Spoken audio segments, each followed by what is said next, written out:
Okay, so I know everyone has heard about CRISPR. I hope that if you haven't, you will take the time to learn more about CRISPR and to understand that it is a gene editing technology. It is not gene sequencing.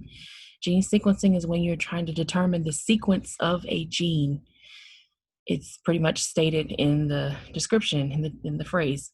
Gene sequencing is when you want to know what the letters mean and you want to see the GTAC, the different base pairs, what they mean for disease, pathology, what they mean for uh, different genes that are regulated downstream of that particular family of genes, how you can affect those genes with different treatments or drugs or chemotherapy and so forth. Gene editing or gene engineering is a different concept. It's where you are changing how the gene functions. You're changing the sequence. So, usually, gene sequencing complements gene editing. You edit something and you determine how the sequence is changed by doing gene sequencing.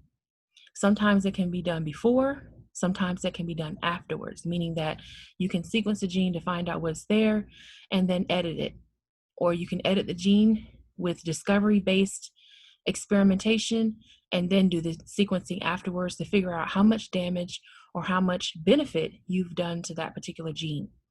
So I just wanted to lay that out for people who are not clear on what CRISPR is, CRISPR-Cas9, CRISPR-13, and so forth. Uh, there are several others. The ones that I'm familiar with are the ones that I'm talking about, the ones that I've done myself. So UC Davis scientists spent years editing a sex-determining gene into bovine embryos. In April, Cosmo arrived and his DNA reveals how far the field has to go. So as you can see from the title, a CRISPR calf is born. We remember, if you're old enough, you remember when they had the sheep Dolly. That was a cloned sheep, and they did that way back in, I think, the 90s. And so this is a, excuse me, a different um, technology that's being used, which is just more specific to target certain genes. So they say here in the article that the calf was late. They named him Cosmo. He was late. His due date was March 30th, and that had come and gone. At first, Allison Van Enenam chalked it up to male calves tending to arrive a day or two on the tardy side. As the week wore on, the animal geneticist reminded herself that gene edited embryos like the one that had been growing inside cow 3113 for the past 9 months can take a little longer to signal to their surrogate mothers that they're ready to be born. But by the following week, two false alarms at UC Davis beef barn later, with still no signs of impending labor. Van Enenman's fraying nerves had had enough. She called the vet. It was time to induce. I don't blame her because you could actually do more damage to the mother or the calf if you don't hurry up and get the calf out of there. After nearly 5 years of research, at least $500,000, dozens of failed pregnancies, and countless scientific setbacks, the researchers' pioneering attempt to create a line of CRISPR cattle tailored to the needs of the beef industry all came down to this one calf, who, as luck seemed sure to have it, was about to enter the world in the middle of a global pandemic. Just weeks prior, California's governor had ordered the entire state to stay home to avoid spreading a deadly new coronavirus. That was following the discovery of the U.S.'s first case of community spread. The patient was treated at the UC Davis Medical Center, about 20 miles away from the beef barn. ICU beds in the Bay Area were filling up. Van Enenman was worried about what might happen if the delivery went south and they needed to do a C-section. Veterinarians were asked to save their sedatives to help fill the growing demand for human COVID-19 patients on ventilators. And as if that wasn't ominous enough, the veterinarian resident who arrived that day to oversee the birth had spent the morning putting down a number of sheep from the UC Davis herd that had been mangled by coyotes in the night. Wow, that's crazy. Now I've been to UC Davis before, and I believe that, and I understand that concept of what they're talking about here, because it is, yeah, it's pretty much out there. A lot of Greenland is near the Central Valley, as far as I know. We're not really close to it, but it's close enough. It's much closer than we are down here in Southern California. So yeah, that's crazy right there. The sheep that had been mangled by coyotes. Wow. Van Eneman says, given how this project has gone, this seriously couldn't have ended much differently. She said her Australian lilt, okay, tinged with uneasy sarcasm. I guess that's accent. I don't know what that word is. Okay. It's like the three riders of the apocalypse are probably going to be riding on his tail. Okay, and that's not exactly what happened. The calf arrived that afternoon, 110 pounds and jet black. Save for an ankle grazing splash of white above his rear hooves, two vets had to extract him from cow 3113 with chains. But when he was lowered into the straw covered barnyard, he was alive and breathing. And they yelled out Cosmo, shouting, Cosmo, welcome to the world, little guy, and everything. I'm sure they were excited. They say here the sky did not darken and the world did not end, but the black calf, while big and strong and healthy, wasn't exactly what the scientists had hoped to create. A close look at his DNA would expose just how unpredictable CRISPR gene editing can be, and how much more scientists still need to learn before the technology can become routine practice for animal reproduction. Joey Owen had never really been an animal guy. He'd studied biochemistry and then cancer genetics before bouncing his way into Van Eneman's livestock lab in 2014. It was a hopeful time for scientists like them. CRISPR's genome engineering potential had been discovered just 2 years before. It opened up the possibility of creating designer domesticates without the need to port genes from one species into another. Older genetic engineering technologies relied on using viruses and bacteria to shuttle DNA around, triggering an expensive and lengthy approval process from US regulators. That's true. As a result, American farmers and ranchers had up to this point relied only on the plodding progress of selective breeding to improve the genes of their herds and flocks. CRISPR promised to change that. Van Eneman and her sights set on cattle and a gene called SRY, a long stretch on the Y chromosome that instructs mammalian embryos to develop male traits.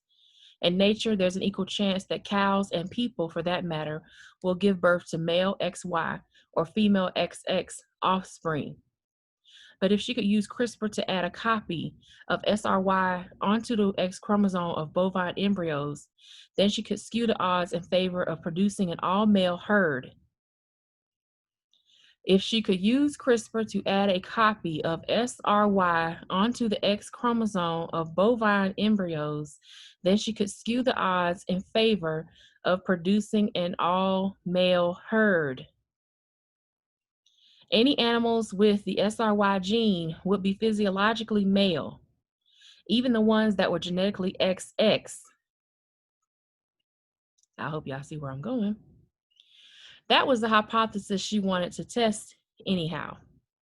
No one had ever done it before. So this is an original piece of research that she was attempting to bring forth. So these animals would be, with the SRY gene, would be physiologically male, even the ones that were genetically XX.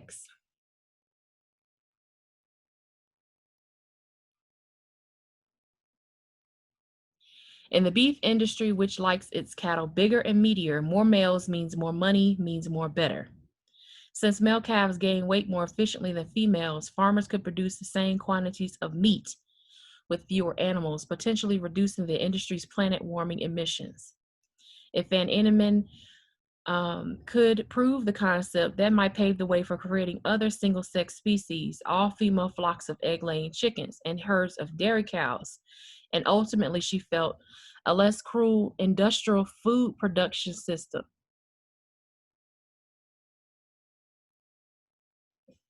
But the experiment she and Owen pitched to the U.S. Department of Agriculture was incredibly ambitious. It required inserting a very large chunk of DNA into the bovine embryos. When they applied for a biotechnology risk assessment grant from the USDA, similar edits using CRISPR had only been done twice before in cow cells and never in embryos. Still, the agency awarded them a 5-year grant worth $500,000. When the USDA funded our project, we were like, wait, really? Recalled Owen. And from the beginning, almost nothing went according to plan. Well, welcome to having a grant. That's how it, a lot of times how it is. The first step was trying to get CRISPR to make the edits they wanted in bovine embryos. CRISPR is essentially a programmable molecular scalpel. That's true. It works by targeting a particular location in the genome and slicing through the double helix backbone of the DNA. Then it's up to the cell's own repair machinery to stitch the ruptured DNA back together. If you want to add new bits of genetic code between those loose ends, the trick is slipping the cell template DNA, in this case, a copy of the SRY gene, along with the CRISPR components. This approach works best in cells that are actively dividing. Not so much for single-cell embryos, as Owen soon found out. We were throwing everything against the wall to see what stuck, and nothing did. So this was what I was talking about earlier when I was saying that you can do discovery research where you do something with CRISPR and then you try to find out what's going on as far as the sequence and the function. Does it change sequence? Does it change function? How effective is it at changing sequence and function and so forth? They were just throwing stuff at the wall. Basically, in my opinion, they were wasting a lot of money because you could have done this with bioinformatics. You could have done this with computational biology, synthetic biology. There are a lot of different areas of science that you could have done this with instead of just testing in embryos and getting a bunch of duds. So the money you could have gotten could have been more for training than it would have been for making a lot of these mistakes, because throwing stuff at the wall, wait to see what sticks, that's not really an effective way of doing this type of research. However, that's what they did. So hopefully scientists or other people out there that are doing a project, they will learn from their mistakes. Because it goes on to say they started over with an older and less preferred method, editing bovine cells and then cloning their DNA into eggs. Yeah. Around the same time, a research group in China was successfully using this technique to CRISPR into cattle a gene for tuberculosis resistance. To make the process easier, Owen added a gene for green fluorescent protein, or GFP, along with the SRY gene. That would allow him to visualize which cells had successfully inserted the gene recipe for maleness onto the X chromosome. That makes sense. Now that makes a lot of sense. I would have did that first. I would have put one for GFP for the X chromosome and RFP, or red fluorescent protein, for the new gene that you're going to put in, if you can do that.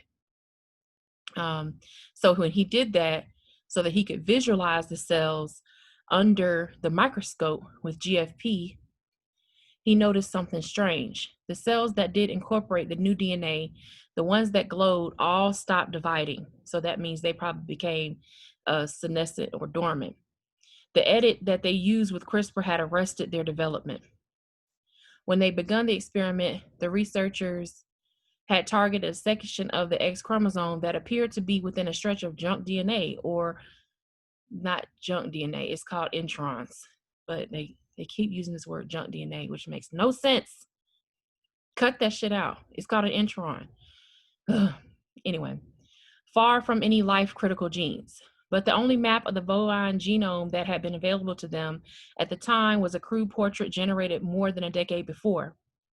An updated bovine genome released in the spring of 2018 revealed that instead of inserting the SRY gene 10,000 base pairs away from a gene essential for cell growth, as intended, Owen's team had stuck it right in the middle of the gene. So what happened when you stick something in the middle of a gene, you have something that's called a frame shift.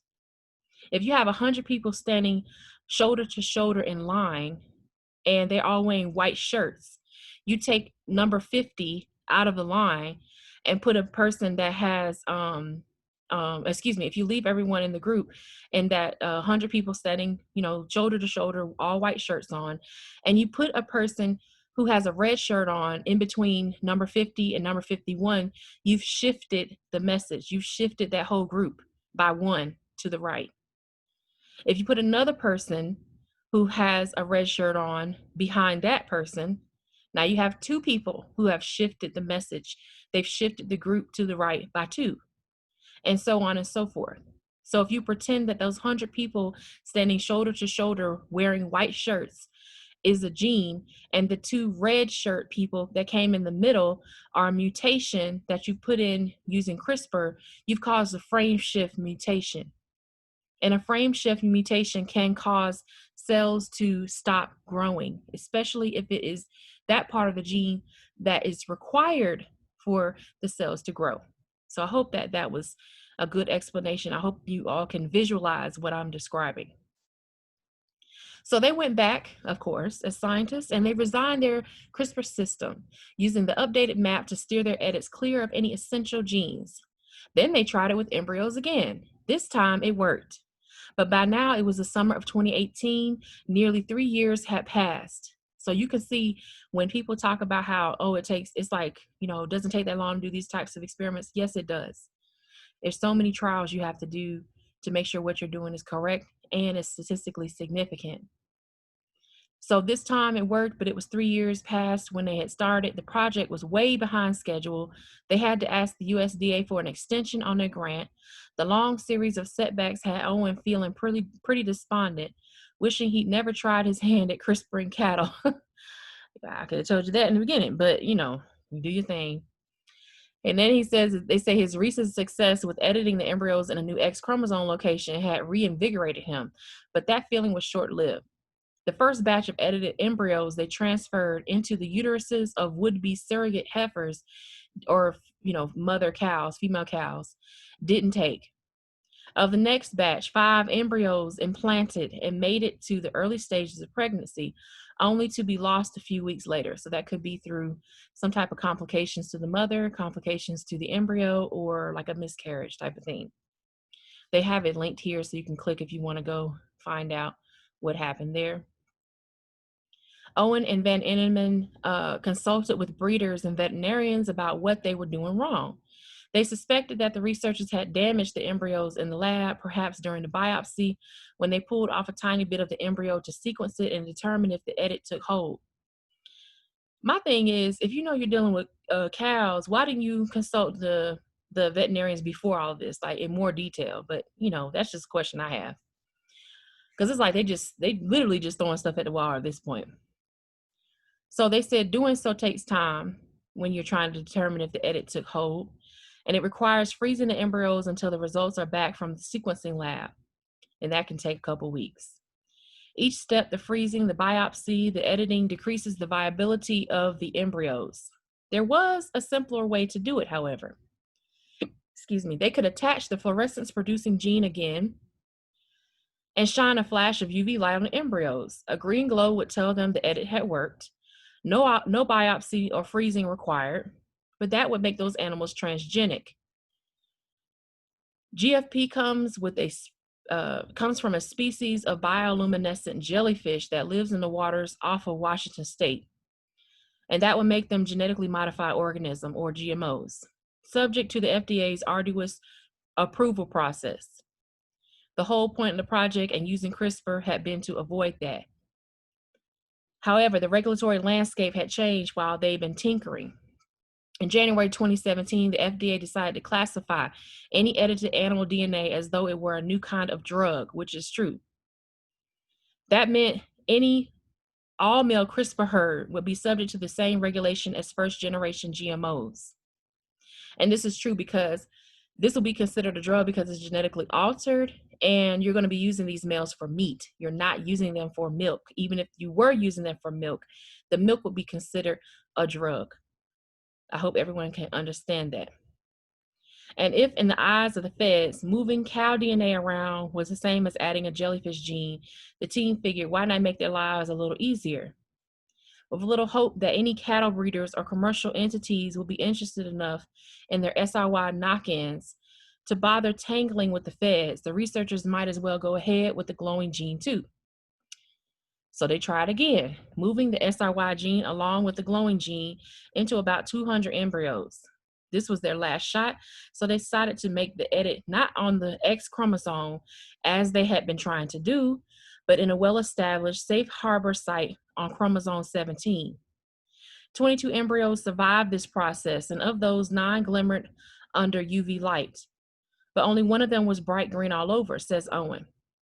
And a month after all the embryos had been transferred into heifers, that bright green was one was the only pregnancy that stuck. So if you have all these different trials and all these different groups and only one stuck, that kind of tells you that this is a strategy that you should probably like reconfigure, because it shouldn't take this much for you to get one to stick. I mean, usually in science, yeah, you do a lot of different trial and error experiments and everything, and you get one that's great. But my problem with this study is the reproducibility is very low. Okay, I'm gonna skip down some because this article is hella long. But I wanted to bring this to your attention because we don't know the next time we'll see this type of honesty in this area of science where they are trying to put altered genes into embryos of cattle, an animal that we don't really think about that they would be altering, but it has been altered. And you do have one calf. So if you have this one calf, chances are the next step is to look at the reproducibility of this type of calf, and also to look at his potential sterility later on in life as he gets older. So I just wanted to bring this to you all. Maybe we can discuss it in the stream at some point. I'm not going to read the rest because it's, like I said, hella long, but I'll let you guys go. Hopefully you enjoyed it. Please let me know what you think in the comment section, and I'll talk to you later.